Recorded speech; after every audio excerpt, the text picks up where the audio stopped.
नमस्कार, प्रणाम, आदाब, सत श्री अकाल। कैसे हैं भाई आप सभी? उम्मीद है आप सभी बहुत अच्छे होंगे और मेरी वॉइस सभी तक क्लियर आ रही होगी। बहुत लोग मुझसे बहुत बार ये सवाल पूछते हैं और मैं बहुत बार जवाब देता भी हूं कि सर मेरी 12th हो गई है। और कई पूछते हैं फिर सर मेरी ना ग्रेजुएशन हो गई है, यानी कि 3 साल की। अब वो ग्रेजुएशन में कुछ भी उन्होंने किया होता है, लाइक बीएससी किया होता है या फिर कोई और ग्रेजुएशन की होती है। उसके अलावा वो बोलते हैं डायरेक्टली बीएससी के बाद मुझे मास्टर्स चुननी चाहिए या फिर बीएससी के बाद मुझे बीपी ऐड करनी चाहिए। सर तो आज की वीडियो हमारी यही होगी कि हम 12वीं में क्या डिसीजन ले या हम बैचलर्स में हैं तो क्या डिसीजन ले। हमें बीएससी के बाद या ग्रेजुएशन के बाद हमें मास्टर्स पे ध्यान देना चाहिए, एमपी एड करनी चाहिए या फिर बीपी एड करनी चाहिए। बीपी एड करेंगे तो क्या फायदा होगा, मास्टर्स करेंगे तो क्या फायदा होगा, क्या नुकसान हो सकता है। तो ये वीडियो आज की बहुत डेडिकेटेड है उन लोगों के लिए जो बहुत ज्यादा कंफ्यूज रहते हैं। 12वीं वालों के लिए भी ये बहुत ज्यादा अच्छी वीडियो होने वाली है। तो सबसे पहली चीज तो आप 12वीं के बाद करेंगे क्या। 12th है, 12th आपकी हो गई है और आप फिजिकल एजुकेशन चुनना चाहते हैं तो 12th के बाद में सीयूईटी के द्वारा, यानी कि CUET common university entrance test आपके जो एग्जाम करवाती है और इसमें फिजिकल एजुकेशन आपको भरना होता है अलग से, फिजिकल एजुकेशन सब्जेक्ट के। एलएनआईपी 12th के बाद Lakshmibai national institute of physical education, जो कि इंडिया में सबसे बेस्ट इंस्टीट्यूट है, वो 4 साल की आपकी ग्रेजुएशन प्लस बीपीएड यानी कि इंटीग्रेटेड कोर्स है। ये बीपीएड करवाती है 4 साल की। वैसे बीपीएड को करने के लिए आपको 3 साल की ग्रेजुएशन प्लस 2 साल का बीपीएड, तो आपको वैसे लगते हैं टोटल 5 साल। लेकिन एलएनआईपी और एक दो इंस्टीट्यूट और हैं, जैसे कि आपका साउथ में एलएनसीपी है वो, और एक दो कमेंट बॉक्स में भी बता देंगे आपको कौन कौन से इंस्टीट्यूट है जो बीपीएड डायरेक्ट 4 साल का करवाते हैं। तो यहाँ 4 साल, यहाँ 5 साल, आपको 1 साल बच जाता है। डायरेक्टली आप ये कर सकते हैं, आप दोनों में से कोई भी पाथ चूज कर सकते हैं, ये भी कर सकते हैं, ये भी कर सकते हैं। ग्रेजुएशन के दौरान आप बीएससी भी कर सकते हैं, बीएससी इन हेल्थ साइंस, वो भी आप चुन सकते हैं। अब बीएससी करेंगे तो क्या फायदा होगा, ग्रेजुएशन करेंगे तो क्या फायदा होगा, इसके ऊपर बात कर लेते हैं। और हम बात करेंगे आप बैचलर्स के बाद में या बीएससी के बाद में आप क्या चुने, मास्टर्स चुनेंगे तो क्या फायदा होगा और बाकी सारी चीजें।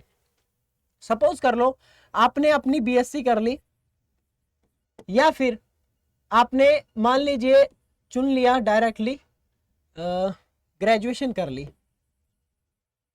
आपकी ग्रेजुएशन हो गई किसी भी सब्जेक्ट में, यानी कि इन एनी सब्जेक्ट, कोई भी सब्जेक्ट में आपने ग्रेजुएशन कर ली। इस ग्रेजुएशन में वो सारी आ रही हैं जो भी आप बीपी है, ठीक है, और बाकी की जितने भी 3 साल वाली, 3 साल की जो भी आपने ग्रेजुएशन करी है वो सब आ रही है इस ग्रेजुएशन में। प्लस ये भी 3 साल वाली में ही आती है, बीएससी भी, ये भी 3 साल के, 3 साल के कोर्स आपने कर लिए। अब क्या करें हम, मास्टर्स करें या फिर किस चीज पे जाएं। तो सभी देखना इस वीडियो को, अपने दोस्तों को भी बताना, जो पेरेंट्स हैं जो अपने बच्चों के लिए देखना चाहते हैं तो उनके लिए भी हेल्पफुल होगी। आपके पास में 2 रास्ते हैं इस वक्त, बहुत ध्यान से सुनना क्योंकि हमें इन चीजों का एक्सपीरियंस है और आपको कोई और गलत गाइड ना करे, इसलिए मुझे ये वीडियोस बनानी पड़ती हैं। अदरवाइज तो आप सभी को पता है कि मतलब फिजिकल एजुकेशन में गुमराह भी बहुत लोग कर देते हैं, सर मुझे पता नहीं था ऐसे उधर। आपके पास 2 रास्ते हैं यहाँ से ग्रेजुएशन बीएससी के बाद में। एक तो आप कर सकते हो मास्टर्स, जिसे हम एमपीएड कहते हैं, बीएससी के बाद कर सकते हो, ये डायरेक्टली आप इसके बाद में कर सकते हो, ठीक है। बीपी के बाद नहीं कर सकते हो। और एक दूसरा रास्ता है, दैट इज आपका बीपीएड। बीपीएड 2 साल की है, मास्टर्स भी 2 साल की है। इसके बाद आप कहलाएंगे पोस्ट ग्रेजुएटेड। इसके बाद आप क्या कहलाएंगे, पोस्ट ग्रेजुएटेड, यानी कि पीजी आपने डन कर लिया तो बोलते हैं पीजी। इसके बाद में आप मोस्टली पोस्ट ग्रेजुएटेड नहीं कहलाते हैं। लगभग आप ये देख लीजिए कि बीपीएड जो है वो आपका मास्टर डिग्री कोर्स नहीं है, तो ये बैचलर्स में ही काउंट होता है। हालांकि पीजी कोर्स इसको हम तब बोल सकते हैं जब आपने ग्रेजुएशन के बाद करा हो, तो पीजी कोर्स बोल सकते हैं हम ग्रेजुएशन के बाद में। लेकिन बीपीएड के बाद में आप सीधा सीधा किन जॉब्स के लिए और क्या फायदे क्या नुकसान है, तो बीपीएड के बाद में आपके पास में क्या क्या चांसेस हैं।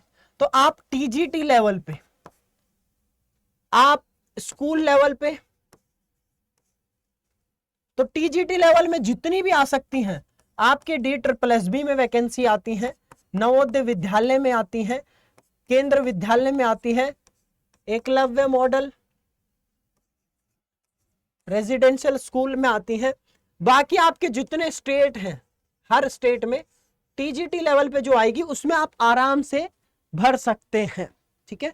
और इसके बाद इस स्टेप पे पहुंचेंगे आप, तो आपका गोल, सब कुछ डिपेंड करता है आपका गोल क्या है। आप फाइनेंशियली वीक हैं, आपके घर से आपको ज्यादा सपोर्ट नहीं मिल रहा है, आपको पैसे कमाने, आपको जॉब करनी है पहले, तो आप बीपीएड करो और बीपीएड के बाद में सीधा गवर्नमेंट जॉब की तैयारी करो, ठीक है। गवर्नमेंट जॉब की तैयारी कहाँ से करनी है, कैसे करनी है, सबसे बेस्ट क्लासेस चलती है हमारी, हमारे स्टूडेंट से पूछ लेना, ये बात मैं नहीं कह रहा, बच्चों से पूछ लेना, ठीक है। तो वहां से आप तैयारी कर सकते हैं, नीचे आपको लिंक भी मिल जाएगा अगर किसी को करनी है तो गवर्नमेंट जॉब की तैयारी कर सकते हैं आप। और बीपीएड के बाद में आप गवर्नमेंट टीचर बन सकते हैं। तो आप जो स्कूलों में पीईटीज देखते हैं, फिजिकल एजुकेशन टीचर, तो वो बन सकते हैं आप टीजीटी लेवल पे। सर हम डायरेक्ट मास्टर कर ले तो हमको क्या बेनिफिट होंगे? देखिए, आपने यहां पर 12th करी, फिर आपने बीएससी करी, फिर आप मास्टर्स करते हैं। आप मास्टर्स करेंगे, एमपीएड करेंगे, उसके क्या फायदे क्या नुकसान देखने को मिल सकते हैं। सबसे पहली चीज, आपको बहुत बेनिफिट देखने को मिल सकते हैं। बेनिफिट क्या है? आपके 2 साल बच जाएंगे, 2 साल सेव कर लेंगे आप, औरों से आप आगे पहुंच जाएंगे, ठीक है। नेक्स्ट, आप हायर डिग्री आपके पास में होगी, आपके पास में हायर डिग्री होगी। नेक्स्ट, आप यहां पर यूजीसी नेट का एग्जाम दे सकते हैं, यूजीसी नेट का एग्जाम दे सकते हैं, नेट जेआरएफ। और अगर आपका क्वालिफाई होता है तो आप यहां से डायरेक्ट पीएचडी कर सकते हैं, पीएचडी कर सकते हैं। और नहीं पीएचडी करते हैं तो आप किसी कॉलेज में असिस्टेंट प्रोफेसर की जॉब कर सकते हैं, प्राइवेट भी कर सकते हैं। ये आपके पास में आपको देखने को मिल रहे हैं। प्लस एमपीएड करने के बाद में आप पीजीटी टीचर लग सकते हैं। तो मैंने जो अभी वैकेंसीज बताई थी आपको, DSSB में, नवोदय विद्यालय में, EMRS में, उसके साथ साथ में केंद्रीय विद्यालय में नहीं आती हैं, आपके स्टेट में, या स्पोर्ट्स ऑफिसर। स्पोर्ट्स ऑफिसर अलग होता है, डिस्ट्रिक्ट स्पोर्ट्स ऑफिसर अलग होता है, DSO, ठीक है। तो DSO अलग होता है, स्पोर्ट्स ऑफिसर अलग होता है, ये बात ध्यान रखनी है आपको। DSO की मैंने पूरी बता रखी है। तो DSO, ये आपके पास में अपॉर्चुनिटीज है। अल्टीमेटली आप टीजीटी लेवल पे कोई एग्जाम नहीं दे सकते हैं, आप पीजीटी लेवल पे दे सकते हैं। आप टीजीटी लेवल पे KVS, NVS, DSSB ये सब नहीं दे सकते हैं। हाँ, 2016 में एक अध्यादेश पारित हुआ था कि बीएससी वालों को भी इक्विवेलेंट माना जाएगा, तो DSSB में आप लोग फिल कर सकते हैं, बीएससी वाले। तो अल्टीमेटली आपका टारगेट क्या है? क्या आपको हायर लेवल पे जाना है? अगर आपको हायर लेवल पे जाना है, आपका फैमिली बैकग्राउंड ठीक है, आप चाहते हैं कि आप सीधा कॉलेज में जाएं और कॉलेज में असिस्टेंट प्रोफेसर लगे, तो आप बीएससी के बाद में डायरेक्टली मास्टर्स करो। ये मेरा पर्सनल आपके लिए ओपिनियन रहेगा, पर्सनल। आप बेफिक्र होके मास्टर्स करो, क्योंकि मास्टर्स होगी अगर आपके पास में, और मास्टर लेवल पे कोई भी चीज होती है तो मास्टर्स देखते हैं बैचलर्स नहीं देखते हैं फिर, ये बात ध्यान रखनी है आपको, ठीक है, ये बात आपको ध्यान रखनी है। तो यही मुख्य बात मैं आपको बताना चाह रहा हूं।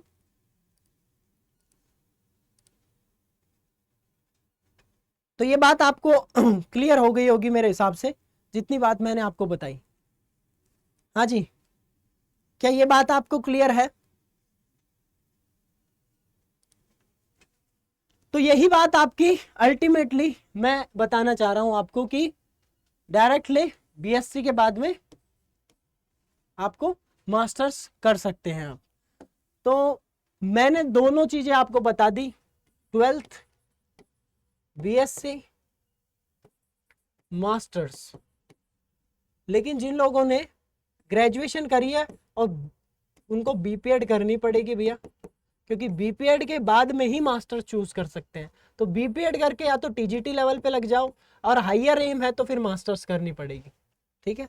तो ये हमारी वीडियो थी। बाकी जिसको भी पसंद आई है वीडियो, बहुत अच्छे तरीके से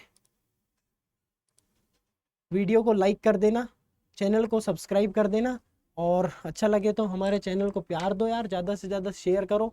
उम्मीद है आपको ये वीडियो पसंद आई होगी। मिलते हैं नेक्स्ट वीडियो में। Until we meet, stay fit and stay healthy। जय हिंद, जय भारत, फिजिकल एजुकेशन जिंदाबाद। सभी ध्यान रखो अपना अपना, और ऐसे ही तरक्की करते रहो, आगे बढ़ते रहो। कौन से टॉपिक पे और वीडियो चाहिए कमेंट बॉक्स में बता देना, वीडियो को लाइक कर देना भाई, मनोबल बढ़ता है। चलिए, टेक केयर भाई।